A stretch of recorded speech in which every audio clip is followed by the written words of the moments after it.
महाराष्ट्र में वेदांगी नयन कर्णिक राजमंत्र इस विशेष कार्यक्रम में आप सभी का बहुत बहुत स्वागत करती हूं। इस शो में हम राजनीतिक घटनाक्रम की भविष्यवाणी करते हैं और इस हफ्ते महाराष्ट्र के राजकारण पे तो चर्चा करने ही वाले हैं और साथ ही साथ कमोडिटी और शेयर मार्केट कैसा होगा ये भी हम जरूर जान के लेने वाले हैं पंडित राजकुमार शर्मा जी के साथ। पंडित जी, आपका इस शो में बहुत बहुत स्वागत है। शो की शुरुआत करते हैं फिलहाल के सबसे बड़े सवाल के साथ। पंडित जी, सौरव गांगुली जो है बीजेपी ज्वाइन करने पे फिलहाल चर्चा जो है उनके बारे में सुनाई दे रही है, तो क्या ये सच हो सकता है और अगर ये सच हुआ तो कैसा रहेगा उनका भविष्य राजनीति में? बताइए पंडित जी। जी जी, बहुत ही सुंदर सवाल है क्योंकि बहुत दिनों से चर्चा चल रही थी दादा के बारे में कि वो क्या एक्टिव राजनीति, एक्टिव पॉलिटिक्स में भाग लेंगे। मगर सबसे पहले मैं आपसे फिर अनुरोध करूंगा कि आपने देखा होगा कि मैंने मास्क कभी उतारा है। मास्क जरूर पहनिए, हाथ जरूर सैनिटाइज करिए। कोरोना जो है अभी तक गया नहीं है, ये संदेश मैं सबसे पहले आपको देना चाहता हूं। अब बात करता हूं सौरव गांगुली की। सौरव गांगुली को लोग प्यार से दादा कहते हैं। हमारे भारतीय क्रिकेट के कप्तान रह चुके हैं और इस वक्त क्रिकेट बोर्ड के प्रेसिडेंट हैं और पिछले दिनों बीमार रहे, कोरोना हो गया उनको। मगर यहाँ पर हम उनकी कुंडली का अध्ययन करते हैं कि राजनीति में उनका छक्का चलेगा कि नहीं चलेगा, कितने डिपेंडेंट रहेंगे, क्योंकि काफ़ी दिनों से चर्चा चल रही है। बहुत साल पहले 2008 में जब दादा को क्रिकेट टीम से भी बाहर कर दिया था तो तभी हमने ये प्रेडिक्शन की थी कि वो वापस क्रिकेट में कैप्टन बनकर आएंगे। वो सत्य हुआ था। आज के दिन फिर हमने आज दादा की कुंडली का अध्ययन करके आपके सामने रखा है। 8 जुलाई 1972 कलकत्ता में जन्म हुआ, 8:38 शाम सुबह के, और वृषभ राशि है।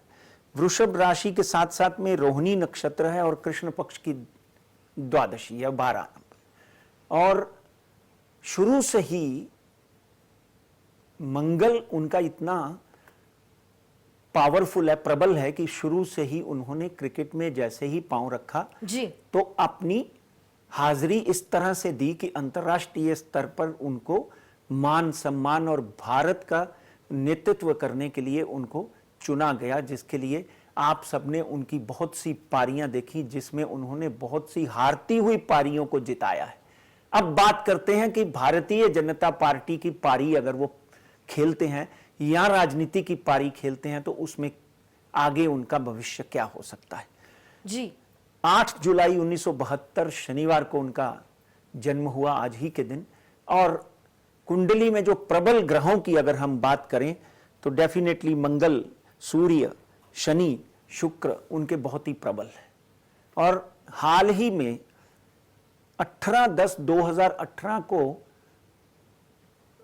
2018 को शनि की महादशा दादा की कुंडली में लग गई और 2018 से लेकर ये महादशा है 17/10/2038 तक रहेगी जी जी। और यहां तक हम बात करें 2037 तक रहेगी। यहां तक हम दादा की कुंडली का बात करें तो शनि उनका प्रबल है। शनि उनका भाग्य स्थान में चंद्रमा के साथ में राजयोग और शुक्र के साथ में महाप्रारब्ध और महापराक्रमी योग बनाते हुए उनके 10वें घर में बैठा हुआ है। और इस वक्त गोचर में शनि जो है वो उनके 6ठे घर में बैठा हुआ है। अब 7 तारीख को ये ऐसा कहा जा रहा है कि 7 तारीख को दादा जो है वो भारतीय जनता पार्टी ज्वाइन कर सकते हैं। और हो सकता है, बहुत से मीडिया के माध्यम से, खबरों के माध्यम से जो न्यूज आई है उसके ऊपर मैं आपको बोलता हूं कि बहुत सी मीडिया का और बहुत से पेपरों के लिखा आ रहा है कि हो सकता है कि सौरव गांगुली जो है भारतीय जनता पार्टी का मुख्यमंत्री का चेहरा हो। क्या बात है। तो ये बहुत बड़ा खुलासा आपने यहाँ पे किया है और अगर ये सच होने वाला है तो मतलब ये एक बहुत ही बड़े धमाकेदार न्यूज आगे जाके बन सकती है। इसके बारे में हमें पहले ही सचेत करने के लिए, बताने के लिए बहुत शुक्रिया पंडित। आगे देखिए 18/10/2018 से डेफिनेटली एक बात तय है कि शनि जो है मासिस के साथ में जुड़ा हुआ ग्रह है और इस वक्त वो अपनी राशि मकर राशि में बैठा हुआ है। एक बात पक्की है कि वो 7 तारीख को राजनीति ज्वाइन करेंगे। क्या बात है।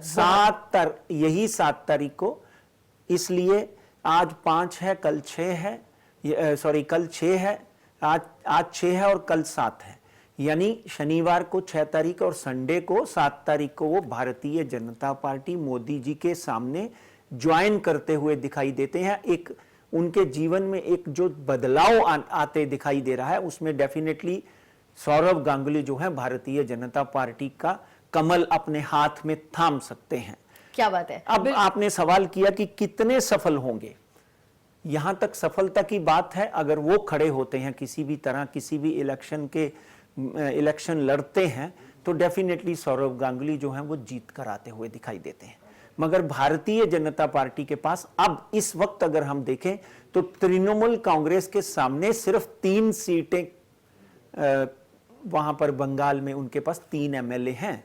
इसलिए भारतीय जनता पार्टी डेफिनेटली दादा की उपस्थिति में एक बहुत बड़ी पकड़ और बहुत बड़ी बढ़त राजनीति में पा सकती है। 3 से 50 हो सकते हैं, 50 नहीं तो 80 हो सकते हैं, मगर डेफिनेटली दादा उनके लिए बिल्कुल चौके और छक्के का काम कर सकते हैं। इसलिए नंबर 1 प्रेडिक्शन तो भारतीय जनता पार्टी का हाथ थाम रहे हैं। कुंडली में राजनीति का सफर उनका शुरू हो रहा है और यह सफर डेफिनेटली आगे जाकर मुख्यमंत्री बनने की भी पोजीशन रखता है। क्या बात। अगर इस इलेक्शन में नहीं तो अगले इलेक्शन में, इस इलेक्शन में तृणमूल कांग्रेस और भारतीय जनता पार्टी की टक्कर हो सकती है। मगर ममता बनर्जी की कुंडली का अध्ययन जब हम करते हैं और भारतीय जनता पार्टी के कर्णधार माननीय नरेंद्र मोदी और अमित शाह की कुंडली का जब हम अध्ययन करते हैं, तो कहीं ना कहीं इनको बहुत अच्छी बढ़त बीजेपी को मिलती हुई दिखाई देती है।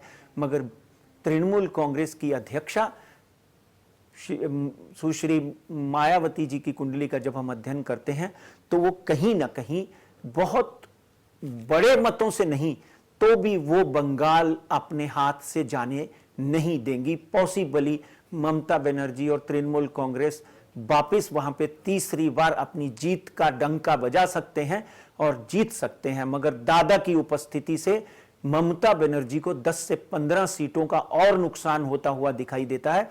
यह कुंडली का विश्लेषण है। जब हम कंपैटिबिलिटी चार्ट बनाते हैं, दादा can be a big face of Bharatiya Janata party इन बंगाल, ये बात पक्की है। जी बहुत बहुत शुक्रिया पंडित जी। और जैसे आपने कहा, कल का यानी रविवार का इंतजार जरूर रहेगा। 7 तारीख है। बढ़ते हैं अगले सवाल की ओर। फ्यूचर की बात हो ही रही है तो वन मंत्री संजय राठौड़ की बात हम करते हैं, लेकिन सबसे पहले मैं हमारे दर्शकों को बताना चाहती हूं कि पिछले हफ्ते पंडित जी ने एक खुलासा किया था, एक भविष्यवाणी बताई थी संजय राठौड़ के बारे में, जो अभी सच हो चुकी है। और इससे पहले कि आज के सवाल की ओर बढ़े, मैं चाहती हूं हमारे दर्शक एक छोटी सी झलक देखें कि एग्जैक्टली क्या बताया था पंडित जी ने। संजय राठौर की कुंडली का जब हम अध्ययन करते हैं तो 30 जून 1971 बुधवार को इनका जन्म हुआ और कन्या राशि, शुक्ल पक्ष की अष्टमी और हस्ता नक्षत्र। संजय राठौर एक सेल्फ मेड आदमी है। अब बात करते हैं कि पूजा चौहान ने जो इनके ऊपर आरोप लगाया, क्या उसमें कितना सत्य है। संजय राठौर की अगर हम कुंडली का अध्ययन करते हैं तो इस वक्त उनकी शनि की महादशा लगी हुई है। शनि 14/1/2020 से उनके ऊपर लगा है और 14/1/2020 के बाद ही संजय राठौर जो है वो मंत्री बने हैं। शनि उनका प्रबल है। शनि और शुक्र उनका अष्टम भाव में बैठा हुआ है। शुक्र और शनि जो अष्टम भाव में बैठा हुआ समझ लीजिए तो डेफिनेटली एक प्रारब्ध और एक प्राकर्मी योग बनाता हुआ दिखाई देता है। वहां से 8वें घर 9वें घर को, उनके भाग्य स्थान को और 10वें घर को जैसे ही ये कॉम्बिनेशन देखता है तो संजय राठौर की कुंडली का जब हम अध्ययन करते हैं तो 4/4/2021 तक संजय राठौर की मुसीबतें कम होती हुई दिखाई नहीं देती। संजय राठौर किसी की मृत्यु का कारण बन सकता है, ये कुंडली से कहीं भी प्रतीत नहीं होता। पूजा चौहान की ने आत्महत्या की, ये बहुत ही दुखद बात है। मगर 14-16 मार्च तक संजय राठौर को डेफिनेटली बहुत बड़ी समस्याओं का सामना करना पड़ सकता है। यहां तक कि उनको इस्तीफा देना पड़ सकता है, जो उन्होंने दे दिया है। उनका इस्तीफा एक्सेप्ट हो सकता है, द सेकंड भविष्यवाणी। और उसके बाद 4/4/2021 तक उनको और तक तकलीफ आ सकती है। मगर मैं यहां पे उनसे एक ही अनुरोध करूंगा, एक कष्ट निवारण पूजा आप जरूर करवा लीजिए। कहीं ना कहीं ये षड्यंत्र भी आपके खिलाफ हो सकता है। संजय राठौर 14 तक समस्याओं से घिरे हुए रहेंगे और 16 मार्च के बाद उनको कहीं ना कहीं इसमें राहत भी मिल सकती है and he can remain as a forest minister of Maharashtra. तो पंडित जी, जब हम बात करते हैं संजय राठौड़ की, तो उन्होंने इस्तीफा देने के बाद 5 दिन के बाद उनके इस्तीफा को मंजूर किया गया है। तो अभी उनका जो राजनीतिक करियर है, क्या वो खत्म होने वाला है या फिर आगे जाके उनका पॉलिटिकल करियर जो है वो फिर एक बार रिवाइव हो सकता है? क्या आप कहना चाहोगे इसके ऊपर? जी देखिए, संजय राठौर जो है उनका चेहरा मोरा देखो तो एक राजा का जैसा दिखता है, और अगर हम उनकी कुंडली का वापिस अध्ययन करके आपके दर्शकों के समक्ष रखते हैं, पहले सबसे तो मैं उन दर्शकों को बहुत बहुत उनका अभिनंदन करता हूं कि लाखों की तादाद पर आपने हमारी ये भविष्यवाणी जो है वायरल की और लोगों ने देखी और लोगों ने सराहा। मगर भाग्य जायते सर्वदा न पुरुषम न कौशलम, भाग्य से जीवन में बड़ा कोई नहीं है। 9 ग्रह 12 राशियां, नियति को कोई नहीं टाल सकता। ये मैं पिछले 25 साल में चैनलों के ऊपर कहते आया हूं, नियति को कोई नहीं टाल सकता। भगवान राम को 14 वर्ष का वनवास काटना पड़ा, आपने देखा होगा, और भगवान होने के बावजूद भी जो पुरुष के शरीर में आ जाता है उसके ऊपर 9 ग्रह 12 राशियां और 27 नक्षत्रों का प्रभाव पड़ना शुरू हो जाता है। आज अगर हम संजय राठौर की कुंडली का अध्ययन करते हैं तो इस्तीफा मंजूर हो गया, मगर इस्तीफा अभी तक गवर्नर साहब के पास नहीं पहुंचा है, इसलिए अभी भी उनकी जो मुसीबतें हैं वो टल सकती हैं। उनको लगातार समक्ष आकर, लोगों के बीच आकर पत्रकार परिषद करके अपनी सफाई पेश करनी चाहिए। और अगर कोई अपराध किया ही नहीं है संजय राठौर, आपको बिल्कुल भी दुबक कर बैठना नहीं चाहिए और आगे आकर बोलना चाहिए। मगर फिर भी मैं यहां पर एक बार फिर ये भविष्यवाणी करता हूं कि 4/4/2021 तक अगर ये इंक्वायरी, अगर ये पुलिस की जो इंक्वायरी चालू है, अगर वो पूरी हो जाती है तो 4/4 के बाद फिर संजय राठौर जो है वो वो वन मंत्री बनकर वापस आपके सामने आ सकते हैं जी। उनकी कुंडली में आगे आने वाले दिनों में बहुत बड़ा भविष्य है। यहां तक कि वो यहां के और केंद्र में भी मंत्री बनने के योग उनके बनते हैं। अभी तो उनकी आयु भी बहुत कम है, आगे आने वाले दिनों में प्रबलता दिखती है। इसी छोटे छोटे लफड़ों में पड़ने की आवश्यकता नहीं है, आप फोकस करिए और अपने जीवन को आगे बढ़ाइए। यह जो हुआ है इसमें सत्य क्या है वो सामने आ जाएगा सबके, और वो सत्य 4/4/2021 के बाद डेफिनेटली सामने आ जाएगा, और उसके आने के बाद दूध का दूध पानी का पानी हो जाएगा। जैसे आपने धनंजय मुंडे के बारे में हमने भविष्यवाणी की थी, वो भी दूध का दूध पानी का पानी यहां पर सामने आ गया। अब क्योंकि ग्रहों की स्थिति से बचना बहुत मुश्किल है, ये भविष्यवाणी जो पिछली बार हमने की थी वो सत्य हुई कि आपको इस्तीफा मंजूर तक हो सकता है, समस्याएं और बढ़ सकती हैं। इस वक्त मैं आपको एक ही अनुरोध करता हूं, शुक्र आपके 6ठे घर में बैठा हुआ है। छठा घर जो होता है वो हेल्थ हाउस होता है, सेहत का घर होता है, इसलिए आप अपनी सेहत का, ब्लड प्रेशर, डायबिटीज का पूरा ध्यान रखें, क्योंकि अगर सेहत ही अच्छी नहीं है तो आप अपने आगे जीवन में क्या कर सकते हो। सेहत को लेकर मैं आपको एक बार चेतावनी देता हूं, डॉक्टर का परामर्श लें, अगर दवाई खाते हैं तो दवाई खाएं, ये कहीं ना कहीं सेहत के ऊपर भी प्रहार करता है। 4/4 के बाद में समस्याएं कम होनी शुरू हो जाएंगी, एंड इन द 40 डेज, 4/4 के बाद 40 दिन आप पकड़ लीजिए तो पॉसिबल है कि आप पुनः वन मंत्री बन सकते हैं। और अगर इस वक्त उनकी कुंडली का अध्ययन करें, इस वक्त डेफिनेटली मैंने जैसे बोला था कि 16 मार्च तक समस्याएं जो हैं और बढ़ सकती हैं। आज 5 तारीख है, 11 दिन आपको और समाधान और भगवान का नाम लेते रहना पड़ेगा। इसलिए मैं आपको इस मंच के माध्यम से सुझाव देता हूं कि शांतता बनाए रखें, मगर लोगों के बीच जाकर अपनी समस्याओं को और ये जो प्रॉब्लम है उसको जाहिर करें। अगर अपराध हुआ ही नहीं है तो ये अपराधी क्यों बना हुआ हूं मैं। जी, बहुत शुक्रिया पंडित जी, और जैसे आपने इस विषय के ऊपर रोशनी डाली है उसके लिए बहुत बहुत धन्यवाद। लेकिन फिलहाल वक्त हो गया है राजमंत्र में एक छोटे से ब्रेक का। आप कहीं ना जाना, देखते रहिए जय महाराष्ट्र।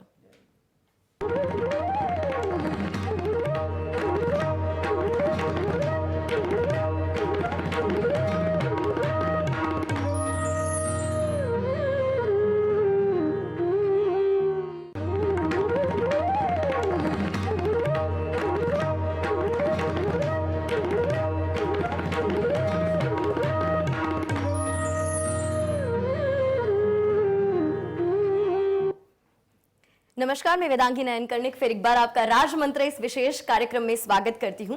पंडित जी से हम बात कर रहे हैं। पंडित जी, फिलहाल पूरे वर्ल्ड पे मंगल और राहु का जो प्रभाव है वो फिलहाल बहुत ज्यादा हो रहा है, तो इसका जो परिणाम है वो क्या पड़ सकता है मौसम पर और राजनीति पर भी, जब हमारे देश की बात हो? देखिए, मंगल और राहु का अंगारक योग चल रहा है, इसलिए इसका सबसे बड़ा प्रभाव पड़ेगा मौसम के ऊपर। आप देखेंगे कि जगह जगह बहुत से देशों में गर्मी का जो प्रभाव है बढ़ेगा और बहुत सी जगहों पे आगजनी जरूर होगी, यानी कि जंगलों में आग लग सकती है, बिल्डिंगों में आग लग सकती है। मंगल और राहु का अंगारक योग है, प्रकोप है। प्रभाव की जगह प्रकोप बोलूंगा तो मैं सही रहेगा। और राजनीति में भी इसका जो है उल्टा असर पड़ सकता है। आपने देखा भारतीय जनता पार्टी को पंजाब में और दिल्ली में किस तरह हार का सामना करना पड़ा, इसलिए उसका प्रभाव कहीं ना कहीं बंगाल में भी पड़ता हुआ दिखाई देता है। मौसम की बात करें तो मुंबई जैसे शहर में यहाँ पे 34 डिग्री से पारा ऊपर नहीं जाता। हो सकता है मुंबई जैसे शहर में भी यहाँ पे समुद्र देवता विराजमान है, यहाँ पर भी 38 to 40 डिग्री का टेम्परेचर आपको देखने को मिले। डेफिनेटली इस साल गर्मी जो है सर्दी से कहीं ज्यादा पड़ती हुई दिखाई देती है।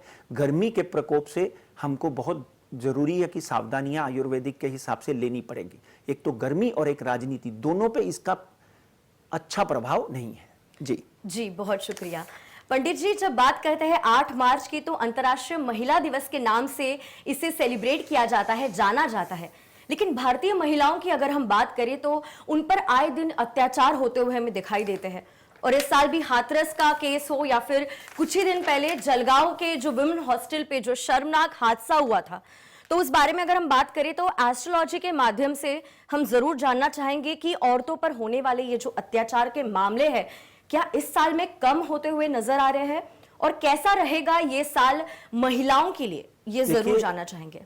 बहुत ही अच्छा सवाल किया, और इस मंच के ऊपर इस तरह के का सवाल आप लेके आई, मैं आपका अभिनंदन और अभिवादन करता हूं कि महिलाएं जो हैं ये पूरे विश्व के ऊपर इस वक्त छाई हुई हैं।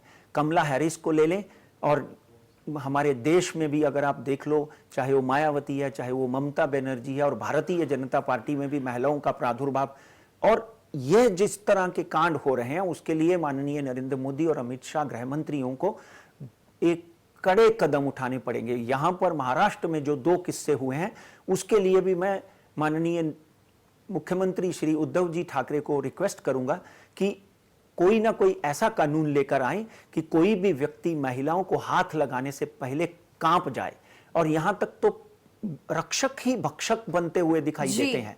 इतनी भयानक घटनाओं का पूरा आप ब्यौरा लीजिए और उसके ऊपर जबरदस्त और कड़ी कार्रवाई करें। इवन देशमुख साहब से जो गृह मंत्री है उनसे भी, अनिल जी से भी मेरा हाथ जोड़कर अभी ये है। और स्त्री के बारे में आगे आने वाले 1 साल के अंदर आप देखेंगे कि भिन्न भिन्न कंट्रीज में स्त्रियों का उदय काल होगा। और स्त्रियों के बारे में तो भारत में ये लिखा हुआ है कि नार्यस्तु यत्र पूज्यन्ते रमन्ते तत्र देवता। यहाँ स्त्रियों की इज्जत होती है, यहाँ स्त्रियों की पूजा होती है, वहां देवता वास करते हैं। आप ये क्यों नहीं समझ रहे, हमारे धर्म में लक्ष्मी, सरस्वती, हर तुलजा भवानी सब स्त्रियां ही है, और माँ के पेट से हम जन्म लेते हैं। किसी तरह का इस तरह का जो कांड है वो बंद होना चाहिए। मगर ग्रहों की परिस्थिति ये कहती है कि ये मंगल राहु का प्रकोप जो है, इसमें कुछ ऐसी वातावरण हो सकते हैं, और इसके प्रकोप के हिसाब से कहीं ना कहीं आतंकवादी हमला भी हो सकता है। मगर स्त्रियों के लिए आज I will personally wish all of you a very happy women's day on the 8th of March। Wish you all the best for every success. आप हमारे देश में महारानी झांसी बाई रही हैं, आप हमारे देश में उदाबाई पासी रही हैं, आप हमारे देश की हर प्रणाली में आगे बढ़कर आपने काम किया है, इसलिए मैं आप सबको प्रणाम करता हूं। जी जी, बहुत बहुत शुक्रिया पंडित जी, आपने जो बताया है उसके लिए बहुत बहुत धन्यवाद और होप करते हैं बेस्ट के लिए। और बढ़ते हैं आज के आखिरी सवाल की ओर। और जैसे हम हर वक्त बात करते हैं, शेयर मार्केट और कमोडिटी मार्केट जो है उसकी परिस्थिति क्या रहेगी, ये जरूर बताइए। देखिए, मैं टू द पॉइंट पे आता हूं, समय कम होने की वजह से। 51,000 बॉम्बे स्टॉक एक्सचेंज 51,200 के ऊपर जाता हुआ दिखाई नहीं देता। अंतर्राष्ट्रीय बाजार में भी एक मंदी दिखाई देती है जो पिछले 3 दिनों से आपने देखी। डॉ जॉन पकड़ लो, नैस्डैक पकड़ लो, डैक्स पकड़ लो, फैक्सी पकड़ लो, सब नीचे की तरफ आते हुए दिखाई देते हैं। और हमारा जो सूचकांक है, डेफिनेटली इसमें FIIs का, DIIs का काफ़ी धन निवेश हो रहा है, तभी ये 50,000 के ऊपर टिका हुआ है। 51,200 तक मैक्सिमम। मगर I am bearish in the market. ये बाजार जो है 47,500 तक भी जा सकता है, यानी बिकवाली, अच्छी बिकवाली देखने को अगले हफ्ते मिल सकती है। NSE की बात करें तो 15,250 ऊपर का आंकड़ा, और नीचे का आंकड़ा थोड़ा अचंभित करने वाला है, 14,500 का है। और अब आप बात करते हैं कमोडिटी की। अगर आप देखें तो सोने में एक बहुत बड़ी गिरावट आई। 52,000 से सोना 44,700 के ऊपर चल रहा है। ये पॉसिबल है कि अगले 15 से 20 दिनों में या एक महीने में 52,800 का आंकड़ा पर 10 ग्राम देख सकता है। और चांदी में भी 74,000, 74,000 से ले घिसड़ती हुई चांदी 65,000 तक आ चुकी है। 10,000 रुपए पर केजी चांदी में गिरावट आई है। ये गिरावट जारी रह सकती है, 63,500 तक ये गिरावट आ सकती है। मगर चांदी सोने से जल्दी बाउंस बैक करेगी। डेफिनेटली अगले 15 दिन में चांदी वापस बाउंस बैक करते हुए 70,000 का आंकड़ा जो है वो छू सकती है। मगर यहां पर एक हिदायत है आप लोगों को कि हमारी भविष्यवाणियां सच हुई, लोगों ने पैसा कमाया, लोगों ने हमको हमारा अभिनंदन भी किया। मगर यहां पर राजमंत्र पंडित राजकुमार शर्मा, जय महाराष्ट्र, हम लोग आपके प्रॉफिट और नुकसान के बिल्कुल हकदार नहीं है। आप स्ट्रिक्ट स्टॉप लॉस रखकर काम करें। किसी भी तरह अगर आपका लॉस होता है तो उसके भी हम जवाबदार नहीं है। प्रॉफिट होता है तो हम आपको सैल्यूट करते हैं, आपको wish you all the best कहते हैं। जी, बहुत शुक्रिया पंडित जी। और जैसे हम हमेशा कहते हैं, आप सिर्फ भविष्यवाणियां ही नहीं करते बल्कि हमारे दर्शकों का मार्गदर्शन भी करते हैं, और उसके लिए फिर एक बार आपका तहे दिल से धन्यवाद। और इसी के साथ साथ आपसे विदा लेने का समय आ गया है। आप देखते रहिए जय महाराष्ट्र न्यूज।